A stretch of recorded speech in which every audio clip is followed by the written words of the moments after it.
আপনি দেখছেন news now, আমরা জানি কোনটা খবর।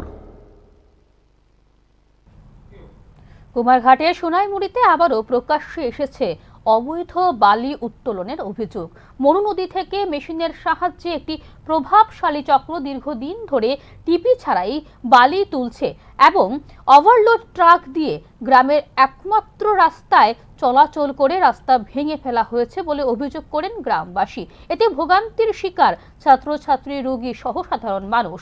অতিরিক্ত বালি তোলায় নদীর পাড় ভাঙনও মারাত্মক আকার ধারণ করেছে, যেখানে ঝুঁকিতে ঘরবাড়ি ও কৃষি জমি। একটি টিপিবিহীন বালি বোঝাই লরি আটক করে প্রশাসনের কাছে দ্রুত ব্যবস্থা নেওয়ার দাবি জানিয়েছে স্থানীয় বাসিন্দারা।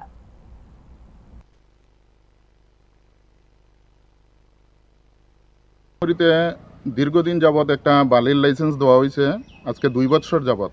আমরা 2 বছর যাবৎ কিচ্ছু কইতেছি না, কিন্তু আজকে ধৈর্যের অতিরিক্ত রাস্তার বেহাল দশা, একটা বাইক নিয়ে চলাচলের মতো উপায় নেই, যার কারণে আজকে আমরা এই বালুর গাড়িটি আমরা আটকাইছি এই রাস্তার মধ্যে। আমরা সবাই মিলিয়া পাড়ার পোলাপান। তো সরকার ভালো রাস্তা বানাইছিল, সরকারের কোনো দোষ নেই, কিন্তু যে ব্যক্তি লাইসেন্স পাইছে তার এই লাইসেন্স পাওয়ার কারণে, তার হীন মানসিকতার কারণে আজকে এই রাস্তার দুরবস্থা। এখানে আশুতোষ দেবের একটা বালির কোয়ারি আছে, বালিটি নিয়ে ডাম্পার যখন যাইতেছে রাস্তাটা নষ্ট হয়েছে, তো এই নিয়ে আমরা গাড়ি আটকাইছি। এবং আমরা মনু নদীর পাশে আমাদের বাড়ির নদী ভাঙনের জন্য বোল্ডার দিয়েছে, কিন্তু ওই বোল্ডার দিয়ে কোনো কাম হবে না, বালি তোলার জন্য পাড়াও নষ্ট হয়ে যাবে।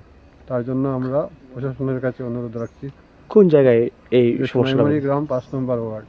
আচ্ছা, কতদিন যাবত এই সমস্যা? 2 বছর ধরে আমরা তাকে অনেক বলেছি, কিন্তু কথা শুনতেই রাজি না। আজকে যে গাড়িগুলো আটক করছেন, গাড়িগুলো কোন জায়গার? ধর্মনগর। আচ্ছা, গাড়িগুলো প্রায় দিন এখান থেকে মাল লোড করে নিয়ে যায়? 25-30টা গাড়ি ডেইলি আপ ডাউন করে। আর রাস্তা কতদিন যাবত এই সমস্যাটা? 2 বছর হয়ে গেছে। আচ্ছা, এখানে যে রাস্তাটা তো একেবারে পুরাই নষ্ট হয়ে যেতেছে। রাস্তা দিয়া একটা ডেলিভারি কেসের রুগী বা মমস্য রুগীরে লইয়া যাওয়া যাইতেছে না। রাস্তা এই বালুর গাড়ি যাওয়াতে এমনভাবে হইতেছে রাস্তাটা একেবারে বিপন্ন হয়ে গেছে, রাস্তার আর কোনো নাই।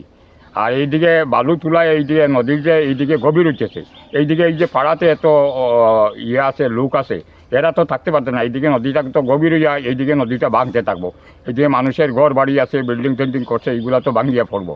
যে বোল্টারগুলো দেওয়া হয়েছে, যে পাথরগুলো দেওয়া হয়েছে সাইডে বালু তোলাতে, ওইগুলা দোষিয়া পড়িয়ে দিতেছে।